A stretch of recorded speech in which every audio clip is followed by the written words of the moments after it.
जय माता दी। तो आइए सुनते हैं दुर्गा सप्तशती के 8वें अध्याय में रक्त बीज वध। अरुण वर्ण के शरीर वाली अर्थात तेजस्विनी, करुणा से तरंगिनी नेत्रों वाली अर्थात नयनों में उछलती करुणा को लिए रहने वाली, हाथों में धारण किए गए पाश, अंकुश, बाण, धनुष और आयुधों से सुशोभित होने वाली, किरणों से घिरे सूर्य के समान तेजस्विनी तथा अनिमा और सिद्धियों से ओजस्विनी बनी भवानी देवी का मैं ध्यान करता हूँ।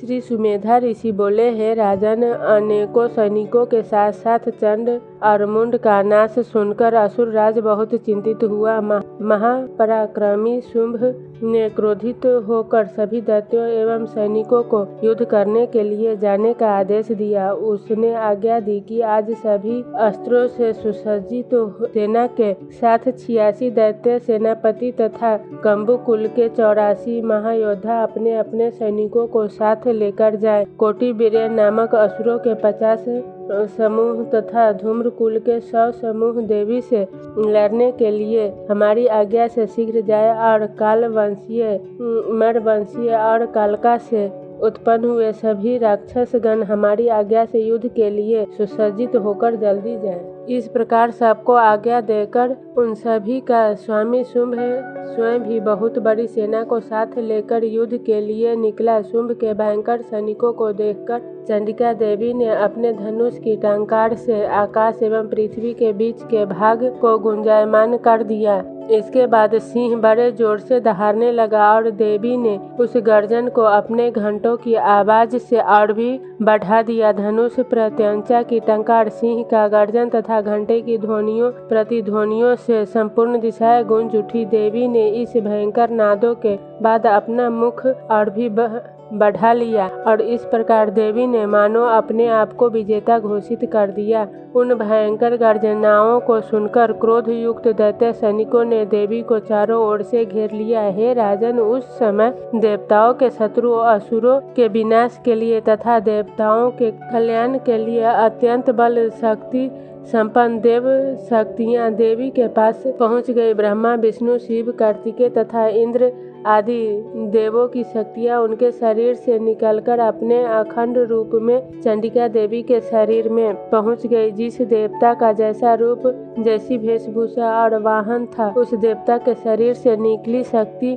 वही सब कुछ ग्रहण करके असुरों के साथ युद्ध करने के लिए आ गई। सर्वप्रथम हंस वाले विमान पर सवार यज्ञोपवीत और कमंडलू से सुशोभित ब्रह्मानी कहलाने वाली ब्रह्मा जी की शक्ति आकर उपस्थित हुई। बैल पर आरूढ़, हाथों में महानाग का कंगन तथा त्रिशूल धारण किए और चंद्र किरणों से सुशोभित मस्तक वाली महादेव जी की शक्ति वहां आ पहुंची। कार्तिकेय जी के रूप में कार्तिकेय की शक्ति अंबिका श्रेष्ठ मोर पर सवार, हाथ में शक्ति नामक अस्त्र लिए दैत्यों से युद्ध करने के लिए आई। इसी प्रकार श्री विष्णु भगवान की शक्ति गरुड़ पर बैठी हुई शंख चक्र गदा धनुष और खड्ग हाथ में लिए आ गई। सुंदर यज्ञमय वराह रूप धारण करने वाली विष्णु की शक्ति भी वराही रूप बनाकर आई और नृसिंह जी की शक्ति नृसिंह का रूप बनाकर रणभूमि में आई, जो अपनी केसर से आकाश में नक्षत्रों को अलग करती थी। इसी तरह हाथ में वज्र लिए ऐरावत हाथी पर सवार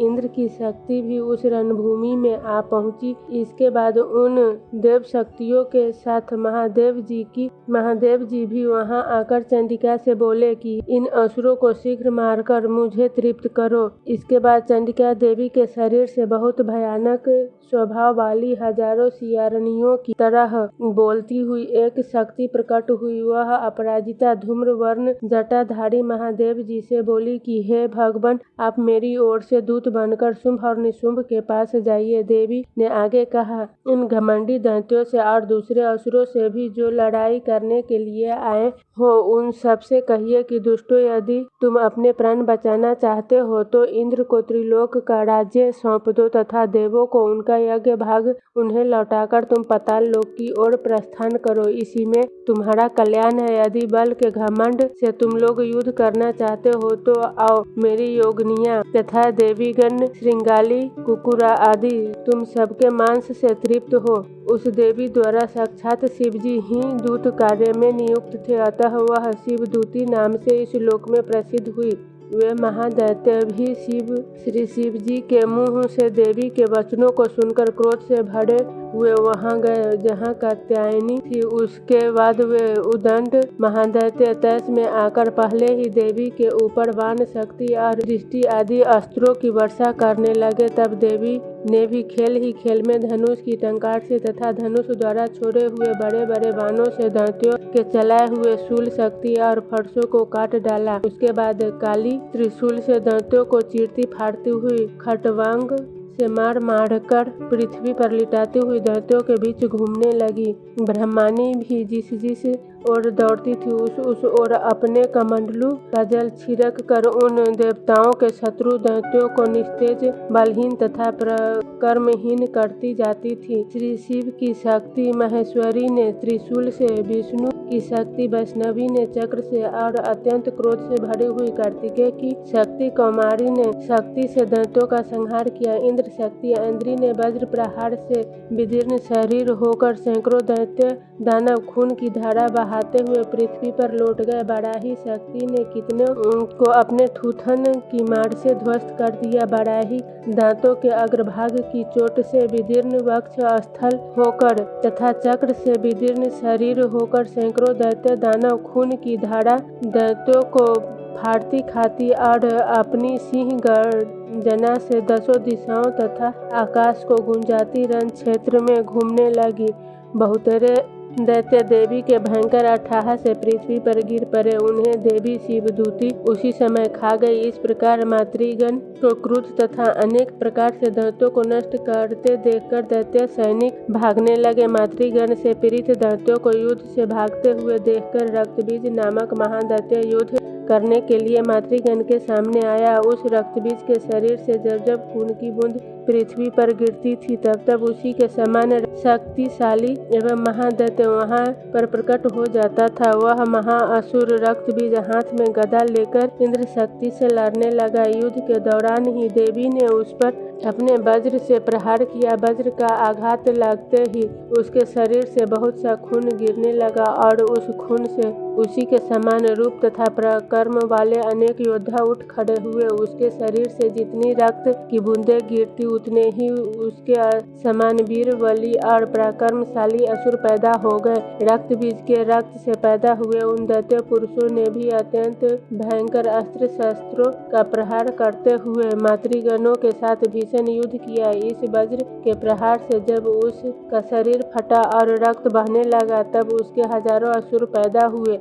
उस युद्ध में वैष्णवी ने रक्त बीज को चक्र से मारा और इंद्री ने उस दैत्य सेनापति को गदा से मारा। वैष्णवी ने चक्र से अंग भंग होने पर जो रक्त बहा उस रक्त से उसी रक्त बीज के समान पराक्रमी वीर हजारों महादैत्य पैदा हुए। देखते ही देखते सारी पृथ्वी उस रक्त बीज के रक्त से पैदा होने वाले महापराक्रमी दैत्यों से भर गई। उस महाअसुर रक्त बीज को कौमारी ने शक्ति से, बराही ने तलवार से और महेश्वरी ने त्रिशूल से मारा। उस महादैत्य रक्त बीज ने भी क्रोध में आकर गदा से सभी मातृ शक्तियों पर एक एक करके प्रहार किया। देवियों द्वारा अनेक बार शक्ति और शूल आदि के प्रहार से घायल होने पर उसके शरीर से रक्त की धारा पृथ्वी पर गिरी। उससे भी सैकड़ों महाशक्तिशाली असुर उत्पन्न हुए। उस महादैत्य रक्त बीज के रक्त से उत्पन्न दैत्यों से सारा संसार भर गया और यह देख कर देवता लोग अत्यंत ही भयभीत हो गए। देवताओं को दुखी देखकर चंडिका ने काली से कहा, हे चंडिके, तू अपना मुख फैलाओ और